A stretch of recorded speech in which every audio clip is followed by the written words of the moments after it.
Каладагы көп тармактуу үй бүлөгө жана балдарга жардам берүү борбору зордук зомбулукка каршы күрөшүү жана алдын алуу иштерин жүргүзүп келет.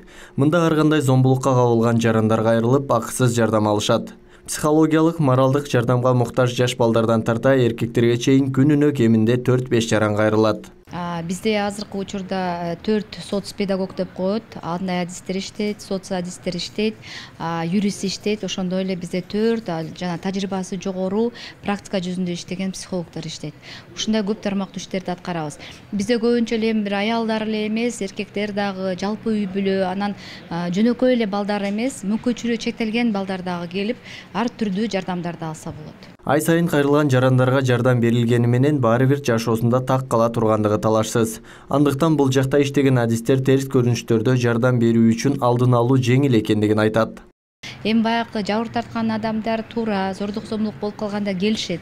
Бирок ага чейин биз иштерди алып барабыз. Кандай иштерди алып барабыз? Ачык иштерди өткөзөбүз, мектептерге барабыз. Бизде МАП бар, билесиздер, Ош шаарында 7 МАПка барабыз. Алар менен иштешебиз, университеттер менен иштешебиз. Бардык биздин негизи Ош шаарынын жарандары менен баарына иштешебиз да.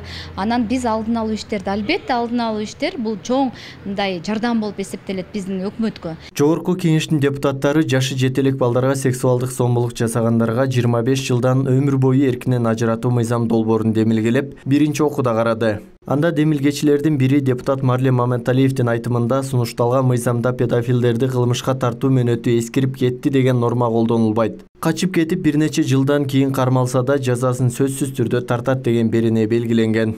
Жанагы кылмыш куугунтуктоонун эскерүү мөөнөттөрүн өткөндүгүнө байланыштуу деп койгон дагы кирип калыш экен да. Мындайча айтканда педофилдерди кандайдыр бир убакыт өткөндөн кийин болду, срок давности өтүп кетти деп аны жоопкерчиликке тартпайт экенбиз. Биз эсептейбиз, бул туура эмес.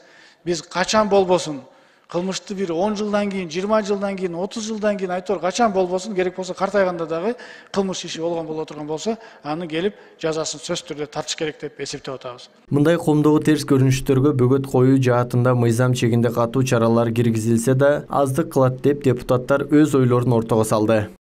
Балдар үчүн келген, балдар үчүн кылынган кылмышта тосмо арыздагы больницага жатып алуу, бир күн 2 күн жеңилдетүү болбош керек да. Керек болсо бул педофилдерди асыш керек. Коомдон муну жулуш керек да, жоготуш керек буларды. Бул эң жогорку жазаны да бериш керек да. Буга чейин Назира Айтбекова ар түрдүү зордук зомбулукка кабылып, анонимдүү миңдеген каттар келгенин социалдык баракчасында жарыялаган. Алардын көпчүлүгү үй бүлөсүнөн же жакын туугандарынан ыдык көргөнүн айткан. Шаар тургундары мындай ишке баргандардын күнөөсү кечирилгис экендигин айтып, өлүм жазасына тартуу да аз деген ойдо. Эли илгери деген уруулардын колдорун кескен ошентипчи. Бул деген өтө жаман иштерге барып атпайбы? Буларды деген өлүм жазасына киргизиш керек обязательно. Бирөө экөө болот, өлөт дегендей. Одан кийин кайталамай калат деген да. Бирок жакшы изилдөө болуш керек да, анан кийин политический оппоненттерин деле ошодо айыптап подстава кылып өлтүрүп кое берсе, анда болбойт. Иликтөө жакшы так болсо, далилдесе, алар сөзсүз өлүм жазасына тартылыш керек. Мен как коммунист катары айтам. Аталган мыйзам долбоорун эл өкүлдөрү колдоп, экинчи окууга чейин Баш прокуратура менен кеңешип, иштеп чыгууга макулдашты. 2021 жылкы статистика боюнча жашы жетелектерге карата жасалган 3034 кылмыш иши тергелген. Анын ичинен 293 зордуктоо боюнча экендиги белгилүү болду. Исаак Туратбеков, Кайвыл Авазбек уулу, Ош ТВ.